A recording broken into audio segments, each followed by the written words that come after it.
Hey everyone, in this video that you're just about to watch, thank you for that, I call the film Killers of a Flower Moon. It's actually Killers of the Flower Moon. So yeah, that's just me being a twat as usual. But anyway, on with the review.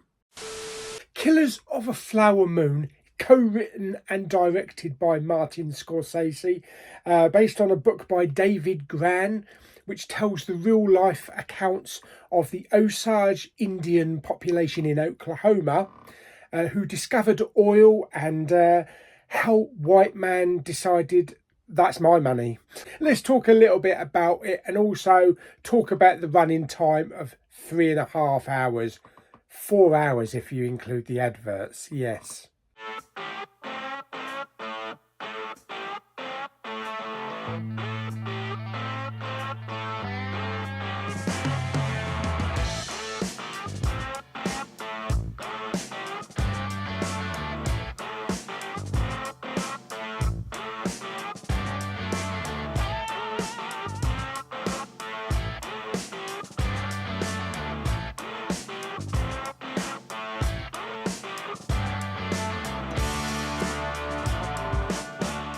Okay, so it's always an event when a new Martin Scorsese film comes along.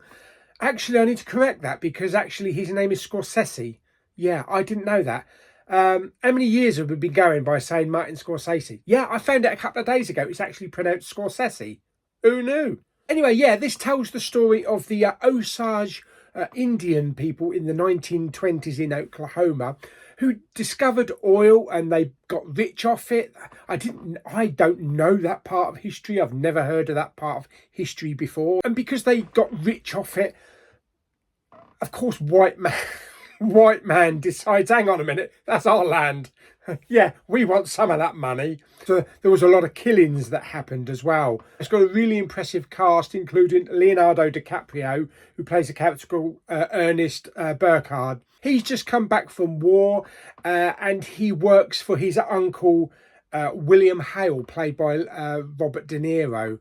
And because of an injury that he got in war, he can't do too many jobs, so he ends up being a driver for his uncle. There he meets Molly, played by Lily Gladstone, who's one of the female Osage Indians. And he runs her about from town to her house.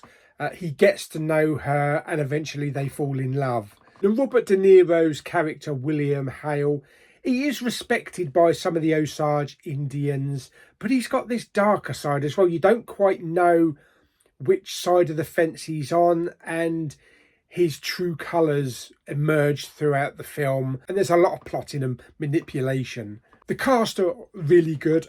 We also have Jesse Plemons as well as an FBI investigator who comes to find out, you know, what's happening with all these people that are dying and who's doing the killing. As well, we have John Lithgow and Brendan Fraser as well. Plus also a nice little cameo towards the end of the film. So the film is 3.5 hours long. It doesn't plod along too badly. There's not really any slow, boring moments. It's really well paced. There's always something to fill a gap. Whether it's dialogue or a piece of action on the screen. And I just wonder, maybe it could have been a little bit shorter, maybe half an hour shorter, and I think it probably would have worked better. The cinematography is gorgeous. There's some really beautiful shots in the film. The look of the film with the props and wardrobe make it look really authentic back in the 20s. And the Indian costumes are just amazing.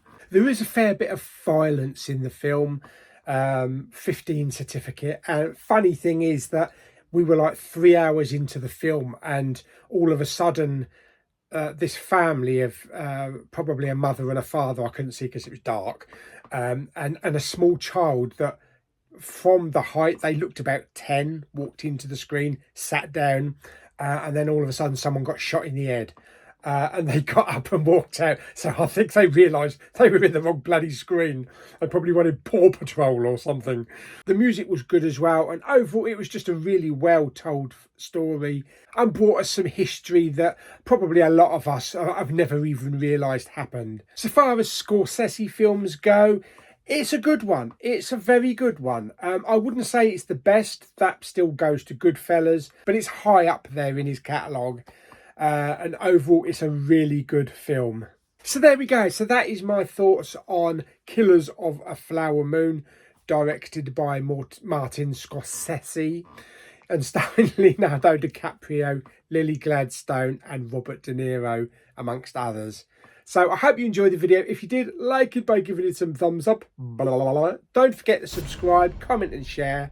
And I'll see you on the next video very soon. And if you can, watch it on the biggest screen you can, preferably IMAX, because, yeah.